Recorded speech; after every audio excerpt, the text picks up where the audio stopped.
Hello students, welcome to the next session of Quantity Surveying and Contracts Management. This is Professor Vidyasagar Mugi. In this session, we'll be studying about the continued part of contracts management, tender and its process. So to begin with, first let's discuss what are the essential requirements of a valid contract, or what are the conditions that makes the contract valid. So for any contract to be considered valid, it must consist some necessary facts so that it can be compulsorily enforced by the law. So following are some requirements for a contract to be valid. So what are those requirements? It is, first one is lawful subject matter. Second one, legally competent parties, valid consideration, free consents, requirement of law with regards to form. We'll discuss one by one what are these requirements in detail. To begin with, the first one, lawful subject matter. So it is very clear that the court will not impose any agreement which violates the provision of the law framed by the law making bodies or which is against the established public policies. So these facts should be given due considerations and importance, because if any work is not carried out in a lawful manner, it will affect the moral of the society. So there are various instances where illegal contracts come into a limelight. So such as the contracts in which fraud, gambling, crime, etc. are involved. Second one, building or constructing without obtaining or getting proper approved plan from the competent government authorities. Construction of dam prior to the acquisition of the land to be filled by its construction. Contract in which the agreement by various parties in the same field or different field having interest in a common field is made not to compete and thus leading into monopoly kind of situation. So we come into instance where the government has approved some other plan, but the contractor has manipulated it himself without the knowledge of the government and he has started the construction. So they are against the law because that is not in the agreement. In the same line, construction of some important structures or the structures related to public welfare such as dams, bridges, if they are constructed without giving prior notification for the people residing and the habitants being resided there, if you go there directly and start acquiring the land without their prior knowledge, then that is all against the law. And a contractor, if he wants to take that particular project, so misleading the other companies who are expertise in the same field and pressurizing them not to compete in that particular contracts are all the illegal kind of things that are considered in the lawful subject matters. So this should not happen. So further, it should be considered, and one needs to remember that a person cannot just run away from the responsibilities by simply stating that she has entered into the contract unknowingly. He just cannot wave off saying that he has entered into the agreement without his knowledge. It's the prime duty of the parties to thoroughly study the legality of the subject matter before entering into the agreement, that is contract. So this is what is the requirement, one of the requirement of a valid contract. Second is legally competent parties. What is this legally competent parties? So the parties which are entering into contract should be legally competent, that is capable in all aspects. So the section 10, 11 and 68, section 10, 11 and 68 of Indian Contract Act deals with the matter of capacity of the contracting parties. So here the minors, idiots, lunatics and drunken persons are considered to be legally incompetent or incapable parties to enter into the contract. So generally when a contract is given, money is involved, so no person takes the risk of giving the contract in any wrong hand. So before a contract is given to any particular individuals, they check for his capabilities and his capacity for whether he is fit for handling that particular work. So the Indian Contract Acts calls them as those who are incompetent are termed as minors, idiots, lunatics and drunken persons. So they are legally incompetent. So to discuss about minors, so as per Indian Majority Act, so as per Indian Majority Act 1875, every person domiciled in India is to attain age of 18 years. Is to attain age of 18 years. In case of Guardian and Wards Act, age of the majority is extended up to 21 years. Right. 21 years. But in practice, it is really protection granted to a minor by the courts of law. So a contract by a minor in India, a minor means one who has not attained the age as set by the Indian Majority Act, is absolutely a void in the law, and a minor cannot bind himself by a contract. So minor is incapable of taking the contracts if he hasn't attained the said age by the Indian Majority Acts. Then talking about the idiots and lunatics. So idiot means a deficient person. Lunatic means a person with an unsound mind or unstable mind. Immature we call him. So contracts, generally the act says that such people are incapable of being given a contracts. So the contracts other than those for necessary by idiots and lunatics are void. An insane person can make a valid contract during lucid intervals. Then next talking about the drunken person. So intoxicated person are on the same footing as that of the lunatics.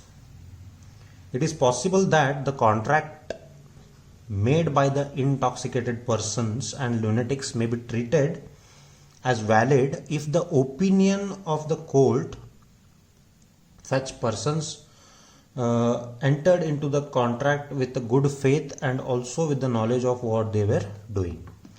So here again the thing is, if the contract made by the drunken persons are valid, see here, contract made by the drunken persons are valid, but the condition is what? The person is in good faith and have entered with the knowledge of knowing what they are doing. Even though he is a drunk, his contract is considered to be valid if he is having a good faith and have the knowledge of what he is doing.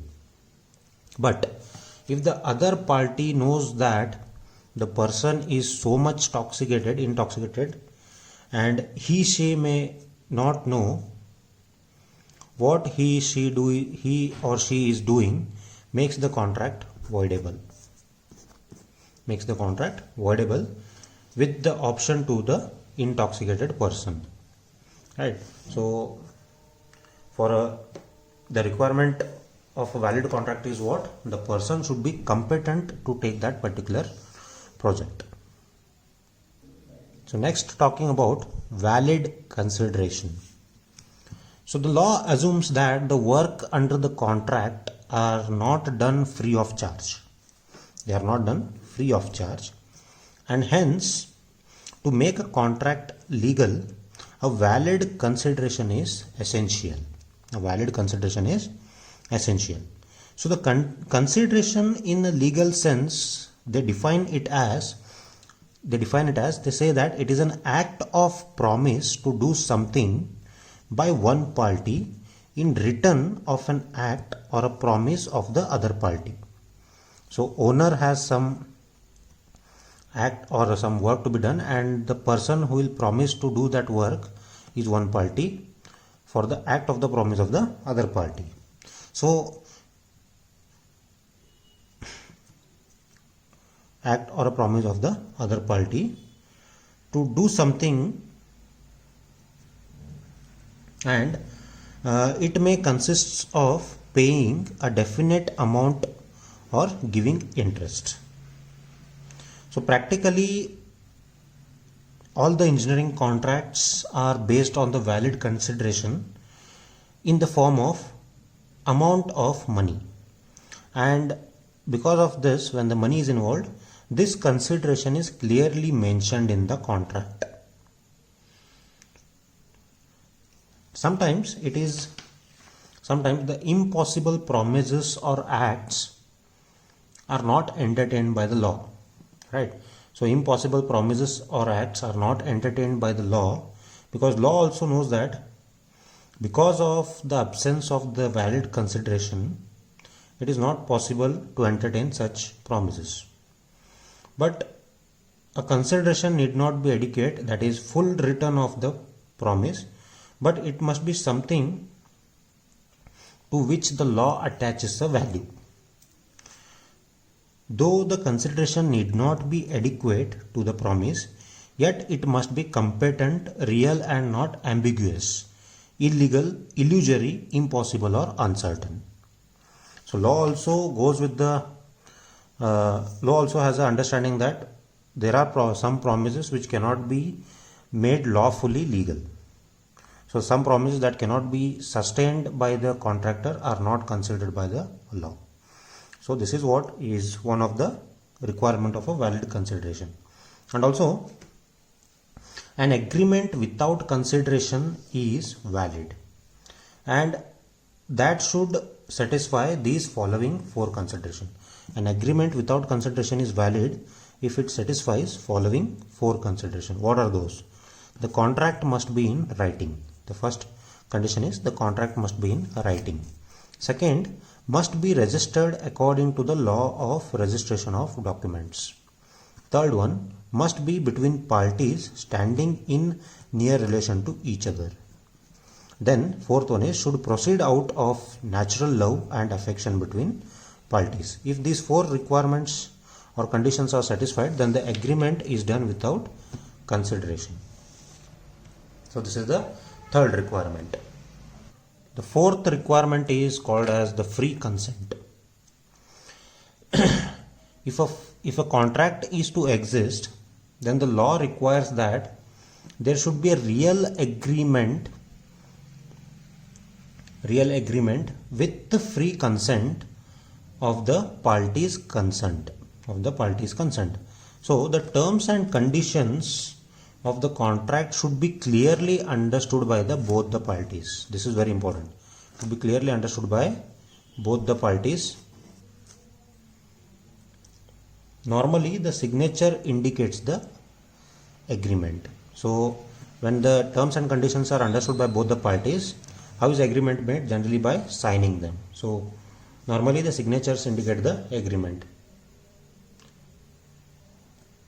Then sometimes when it can be proved that there was no real free consent, the contract may be declared void. In certain cases, if no free consent, the contract may be declared void. The circumstances under which The contract which is apparently complete and valid is inferred by certain cases. So which are, first one is mistake. So the mistake, generally in this case what happens is the consent is totally absent. So the mistake may be either be of the law or of the fact. The mistake of law may either be of ordinary law or of foreign law or of private right of the party or parties. So to make the contract void on the grounds of mistake of the fact, mistake must be on the part of both the parties and it must be related as such to the essential matter of the agreement. So mistake should be between both the parties and it must be related as such to the essential parts of matter of the agreements. Next is misrepresentation. So the term misrepresentation is used in the sense to indicate innocent or willful misrepresentation. So here in this case, the former is known as the misrepresentation and the latter is known as the fraud. So party misled by misrepresentation can avoid contract. So if the contractor, so here former is nothing but the owner and the latter is the contractor, right? So if the former is the owner and the latter is the contractor, if the former has misrepresented or misled, then the contractor may even avoid the contract, and this may also vice versa, because when at the time of making an agreement there are some promises done or they will agree to all the terms and conditions, later on they may revert. So if that happens to be the case, then the contract may be avoided. Next one is provision of law with regards to form. So here in this case, the law requires that certain type of contracts must be in writing and signed by the parties concerned to facilitate the process in case of disputes. So to avoid any disputes or to facilitate the process in case of disputes, certain types of contracts must be done in writing and signed by both the parties. So practically all the construction contracts are in writing. Practically in civil engineering all the contracts are in writing, but since there are many complex services to be performed, the written agreement normally includes certain points. What are those? Those are the scope and nature of service to be performed, consideration in respect of performance of such services, time limit for the completion of work, signature of the parties. So these are required. Apart from this, the other items such as drawings, specifications,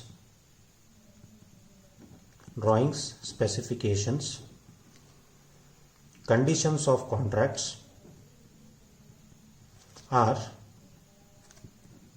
written separately and are made part of the written agreement. So these are the 5 points for a contract to be valid. Moving on to the next part. So next thing we will discuss is classification of engineering contracts. So contracts, again in that, what are the classifications? So classifications are categories of contracts, in that they are divided into 4 parts: separated, management, integrated, discretionary. So in separated, lump sum, measurement, item rate, percentage rate, cost plus percentage.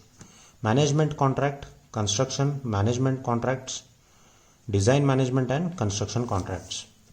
Design build, turnkey, build, operate and transfer. Discretionary, partnering, joint venture. So we'll discuss one by one what are the classifications of engineering contracts. The first type of contract is called as piecework contract. It is called as piecework contract. So in this, the agreement is the worker agrees to execute different items of work on mutually agreed rates. So generally this type of contract is followed wherever petty works are get to be done. So small works like petty works or small works where we do not require much engineering skills. So for such type of work we can go for piecework contracts. So what are those works where we do not require engineering skills? So such works are the earthwork, excavation, maintenance work, patchwork and whitewashing. So small works related to civil engineering. So these are the works where no engineering skill is required. So such works can be carried through what? Piecework contract. So what happens here is the contractor agrees, who takes the contract, to execute the specific work at the stipulated rates without reference to the total quantity or time taken. So it is in terms of lump sum. So you have to give them that work, assign the work, he will get it done through his manpower and he'll revert back to you. So this is how is worked in the piecework contracts. Now what are the merits of piecework contracts? So merits of piecework contracts is it is best suited for small works and the work which do not require engineering skills. So here in this case the work may be completed very quickly. Next is it is economical as the worker takes up the small work with their wages and little margin over it. Since the work here is of less quantity, so margin of profit is very less and small wages can make this work done. And where the works are small and spread out, piecework contract works out to be cheaper and quicker. Okay, with merit comes the demerit. So demerits are the time is not considered, so the worker can take their own time to complete the job so that the rate of progress of work will reduce. Secondly, the department has to arrange details and closed supervision on checking the piece workers who does not have professional skills. So these are the merits and demerits of piecework contract. Next type of contract is lump sum contract. So in this contract, the contractor agrees to execute a complete work in all respects for a specified amount within the specified time. So in this type of contract, there is specified amount and as well as specified time. So plans, drawings, specifications, all of the items of the work are provided to the contractor, but the details of quantities and schedule of items will not be given, and the contractor will have to complete the work as per the plan and specification within the contract period. So he has a restriction. So whatever promise or agreement he does with respect to the work that has been given to him, so he has to complete that within that stipulated time. So on completion of work, no measurements will be taken by the department. So the contractor will be paid the fixed amount as agreed by checking the whole work in comparing with plan, drawings and specification. So if the contractor has completed the physical groundwork as per the plan given to him, so based on that his payment is done, whatever has been fixed at the time of agreement. So merits of this. So here the merits are reduction in cost of construction due to competition of contractor. So again the lowest bid is chosen. So amount to be spent on the work is known accurately well in advance. The contractor try to complete the work as early as it is advantageous for him. Now how this relates, I'll tell you. When the contractor has taken the lump sum contract, so he'll obviously fix his profit, then only he'll give the agreement. So suppose if that work is of 5 days, if a contractor is smart enough to finish that work within 3 days or 3.5 days, means he is saving 1.5 day of work. Means what? That 1.5 day of work is his share of profit. So in turn he is doing two good things. That is, he is completing the work as early as possible, which increased the speed of work, and he is making profit to himself. So the merits of lump sum contract is this. Similarly, on the same way, demerits. It is very difficult to make the changes in drawings and plans during the construction. If the specification and drawings are not clear, may lead to difficulties and defective construction. So these are the merits and demerits of lump sum contracts. Next type of contract is item rate or unit price contract. So in this contract, the contractor undertakes the execution of work at the unit rates agreed at the time of tender. So unit rate means per rate basis he takes the contract. The payment is made to the contractor by detail measurement. For example, on first day he has completed 2 meter square of work. So he will be paid only for that 2 meter square of work. Suppose if he was supposed to finish 5 meter square of work, but he has only finished for 2 meter square of work, then that contractor will be paid only for that 2 meter square of work. So here detailed measurements are taken. So detailed measurements of the work actually executed by the contractor, what I said just now. If that work to be executed by him is of 5 meter square, but he has only completed for 2 meter square, then the payment will be made only for 2 meter square. This method of contract is used in most of the works in project, maintenance of building, irrigation projects. Okay. So the merits of this type of contract is, since the work is distributed as an item wise, there will be no dispute between the owner and the contractor. Drawings and specifications can be changed at any instant or at any time. Finalization of bill is done by taking the measurements of work done by the contractor, hence it is economical.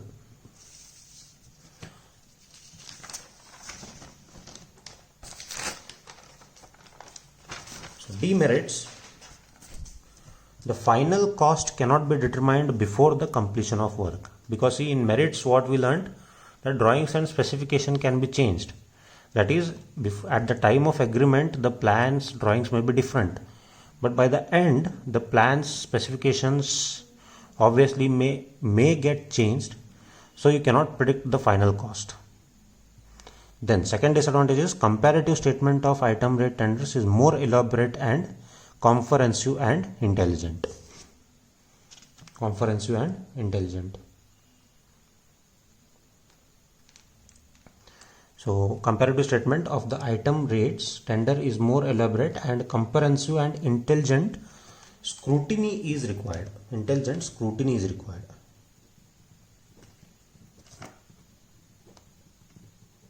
Scrutiny is required means what? Again, this work is laborious. So next type of contract is cost plus percentage contract. So in this type of contract, the contractor is paid the actual cost of the building plus a fixed percentage for his overhead expenses. Now this overhead expenses involves electricity, water, maintenance, first aid and all other expenses apart from the construction expense. So he is paid for overhead expense, services and profit. So the contractor procures the material and arranges the labor at his own cost, keeping the proper account, and he is paid by the department or owner the whole cost together with certain percentage, normally 10% as his profit. So in this cost plus percentage contract, generally they hire a contractor and he will be given the complete responsibility from scratch till the finish.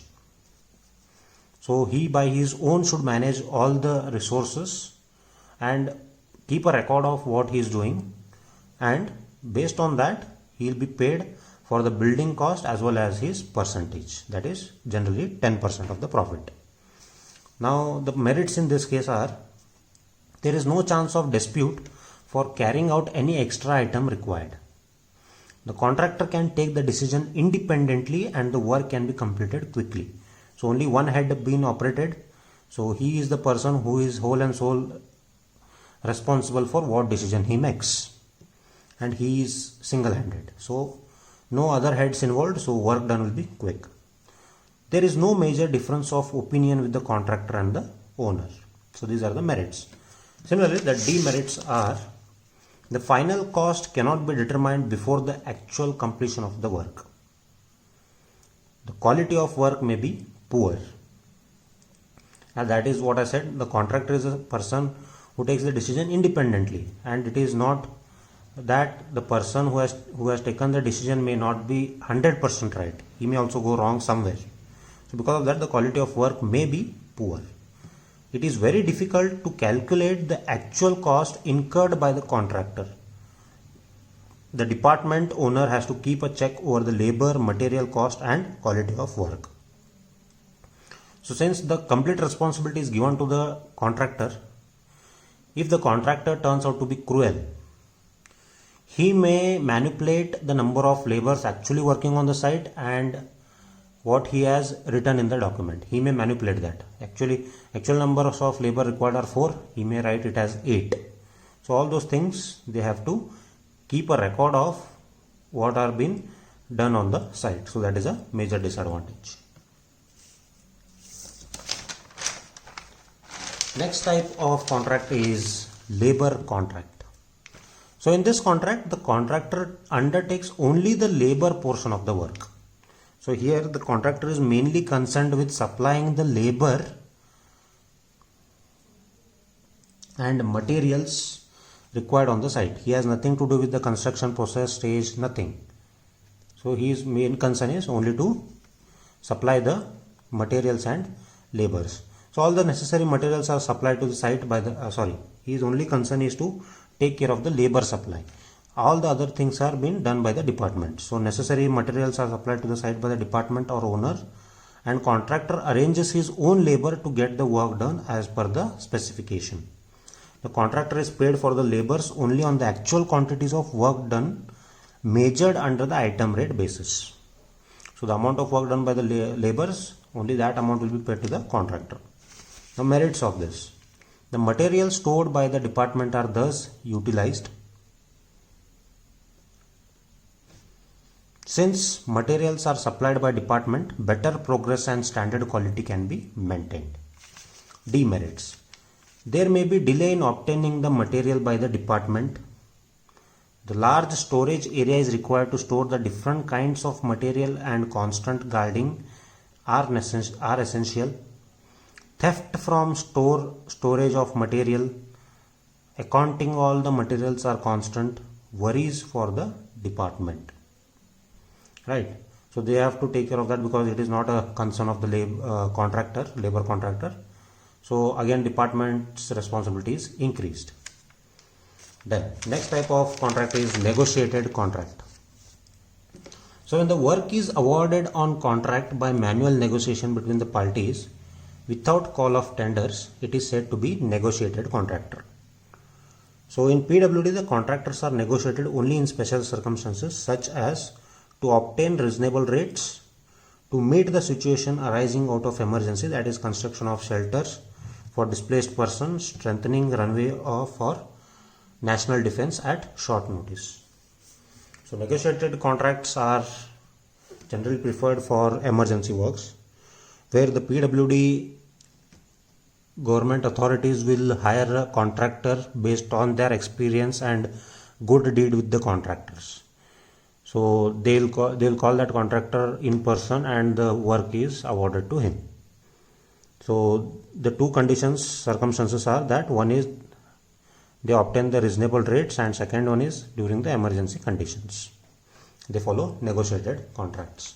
Next type of contract is called the target contract.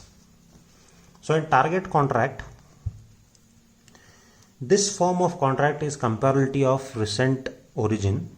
It combines the best features of the cost plus percentage and cost plus fluctuating fee type contracts. The contract is paid on the cost plus percentage basis for work performed under the contract, plus or minus a certain amount, which is an agreement percentage of saving or excess affected against the target value.